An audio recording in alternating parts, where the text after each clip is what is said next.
ডাকাবোট 22-এর গহ। প্রশ্ন: উদ্দীপকের গ্যাস দ্বয়ের মধ্যে কোনটির ব্যাপনের হার বেশি?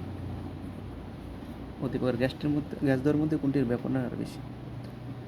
সমাধান: আমরা জানি ব্যাপনের হার আণবিক ভরের বর্গমূলের ব্যস্তানুপাতিক। ব্যাপনের হার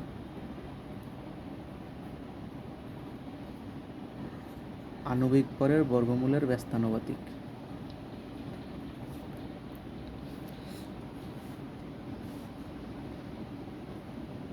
তাইলে আমাদের হচ্ছে প্রথমে এই গ্যাসের ক্ষেত্রে আণবিক ভর বাইর করতে হইব, তারপর বি গ্যাসের ক্ষেত্রে আণবিক ভর বাইর করতে হইব। যার আণবিক ভর বেশি তার হচ্ছে ব্যাপনের হার কম।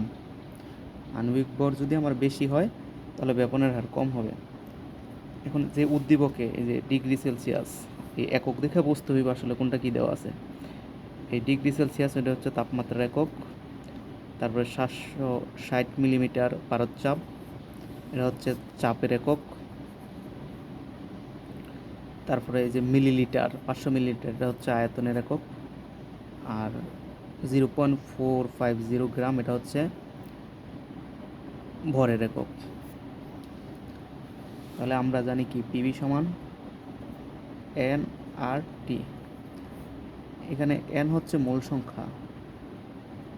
সংখ্যা, এন সমান জানি ব্যবহৃত ভর বাই আণবিক ভর। এখানে ডাব্লিউটা হচ্ছে আমার ব্যবহৃত ভর।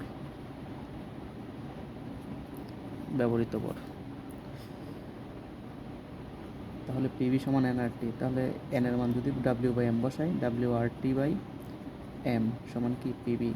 এখান থেকে আমার এম এর মান বার করতে হবে, W R T by PV M সমান। এখন আমরা যা করব তা হলো সবগুলো রয়েছে এসআই এককে নিব। এখানে টি এর মান দেওয়া আছে হচ্ছে 27 ডিগ্রি সেলসিয়াস। 27 ডিগ্রিতে যদি 273 যোগ দিই তাহলে হচ্ছে কেলভিনে যাবে এসআই একক 300 কেলভিন। তারপরে আমার চাপ দেওয়া আছে 780 মিলিমিটার পারদচাপ। 780 মিলিমিটারে যদি আমি 760 দিয়ে ভাগ দিই তাহলে হচ্ছে এটা এটিএম হবে। আবার এটিএমরে যদি 101.325 দিয়ে গুণ দিই তাহলে এটা হবে প্যাসকেল। যে কথা নিউটন পার মিটার স্কোয়ার একই কথা। তাহলে এটা হচ্ছে এসআই এককে চলে দেব, এটা হচ্ছে কেলভিন এসআই একক। এটা বি হচ্ছে 500 মিলিলিটার।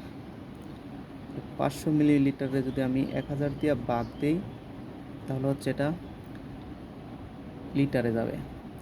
আবার আরেকটা 1000 দিয়ে যদি ভাগ দিই তাহলে এটা ঘনমিটারে যাবে।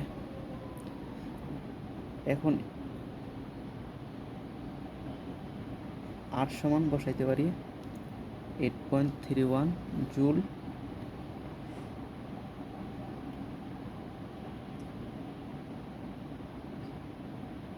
জুল মোল ইনভার্স কে ইনভার্স। এখন এই মানগুলো যদি এই যে এম সমান ডাব্লিউ আর টি বাই পিবিতে বসাই তাহলে একটা মান পাবো। এটা হচ্ছে আমার এই গ্যাসের ক্ষেত্রে। আবার সিমিলারলি যদি বি গ্যাসের ক্ষেত্রে বাইর করি তাহলে আরেকটা মান পাবো। বি গ্যাসও ঠিকই একই রকম। 27 ডিগ্রি সেলসিয়াসে যদি আমি 273 যোগ দিই তাহলে হচ্ছে এটা কেলভিনে যাবে। আর 780-রে যদি 760 দিয়ে ভাগ দিই তাহলে হচ্ছে এটা এটিএমে যাবে। 760 দিয়ে ভাগ দেওয়ার পরে এটিএমে যাওয়ার পরে যদি আমি 101.325 এটা দিয়ে গুণ দিই তাহলে হচ্ছে এটা প্যাসকেলে যাবে অথবা নিউটন পার মিটার স্কোয়ারে যাবে। এখন এই যে 400 মিলিলিটার এটা হচ্ছে আয়তনের একক মিলিলিটার। এই মিলিলিটারে যদি 1000 দিয়ে ভাগ দিই তাহলে হচ্ছে আমার লিটারে যাবে। আর একটা 1000 দিয়ে ভাগ দিলে হচ্ছে ঘনমিটারে যাবে বা মিটার কিউবে যাবে। আর ডাব্লিউ হচ্ছে যা আছে তাই বসাবো। বসালে হচ্ছে এম এর আরেকটা মান পাবো। তাহলে এম এর একটা মান এম এ ধরছি আর একটা মান ধরছি এম বি। এখন যার এম এর মান বড় তার হচ্ছে বেপনের হার কম।